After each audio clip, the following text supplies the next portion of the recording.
Well, Lauren Bella joins us on the W Show. Congratulations on being one of this week's NAB AFLW Rising Star nominees.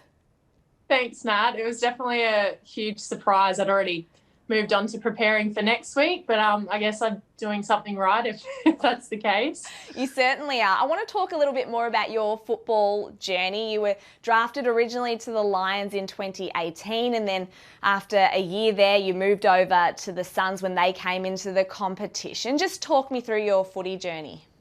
Yeah, so did all of my junior football up in Mackay, North Queensland.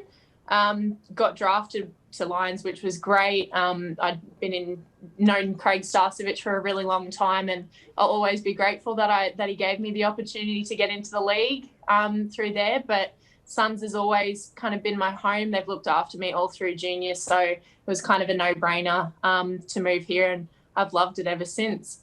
Now, how did you actually get into footy? Because I know that you started playing netball and your dad and your uncle were professional rugby league players. So how did that all come about? I played every sport growing up, and my brother started playing with a bunch of his friends, and I used to get dragged along to all of the training sessions, and I just thought, I'll make the best of it, and kind of picked up a footy, and that was the end of it. And I've played ever since then, since I was 11 years old. So amazing. Were you one of those annoying people that's just good at every sport that you pick up? I think I was just tall and Gumby, and and they needed those kind of people. So yeah, the athletic ability definitely came a little bit later.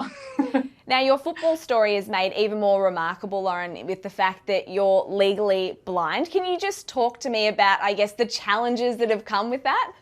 Yeah, so I was born with a disease called chronic myopia. Couldn't really do a lot about it. I've been in glasses since I was 2 years old till I was 8. And then ever since then, I've been in contact. So I think the main thing is I can see when people are talking to me. I don't leave the house without them, because otherwise I'll be a hazard to society. But yeah, it definitely took a couple of years of trial and error to try and get me to see okay without any complications. I do have my struggles from time to time, but yeah, it's definitely been a lot easier ever since. I'm in a good spot with it all now. Are you the kind of person who's just like, look, this has happened, I can't really do anything about it, I just want to live my best life? It just seems like you're just super positive in that regard. Yeah, definitely. I just wanted to play sport, and I wasn't going to let my eyes get in the way of it. So yeah, as long as I can see, I'll continue to play.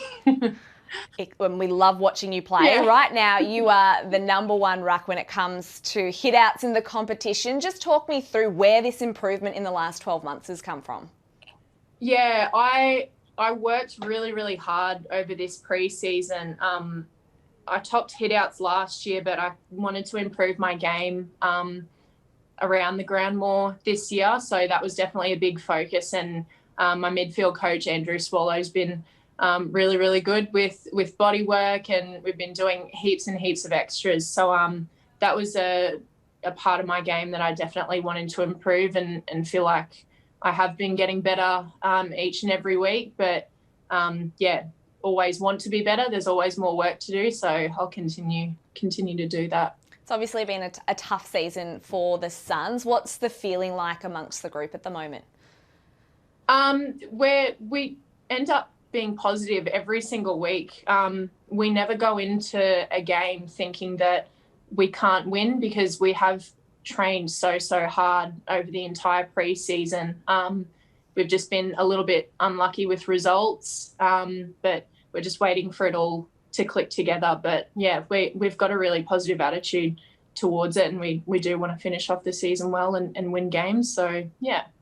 Now, Lauren, on the W Show, we want to get to know you just a little bit better. So I've got some quick fire questions for you. Are you an early riser or a late to bed person? Definitely a late to bed person. I wish it was the other way around. Me too. Paris or London? Definitely Paris. Favourite Gold Coast AFL player? I'd have to go with Sammy Collins. Love him. At a party, are you more likely to be found on the dance floor or singing your heart out?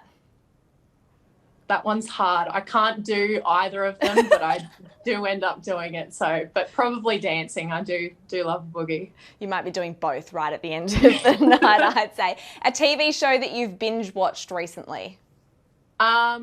I've re-binged The Office recently. Ooh, I like that. Yeah. The UK or the American version? The American one. Yep, okay. And most annoying teammate? Most annoying teammate. I love it at bits, but definitely Kate Spud Sermon. Fair enough. I think she knows that though. She just, yeah. Okay, as long as she's self-aware, then that's fine. Yeah. Now, we know you grew up on a farm, so your favourite farm animal?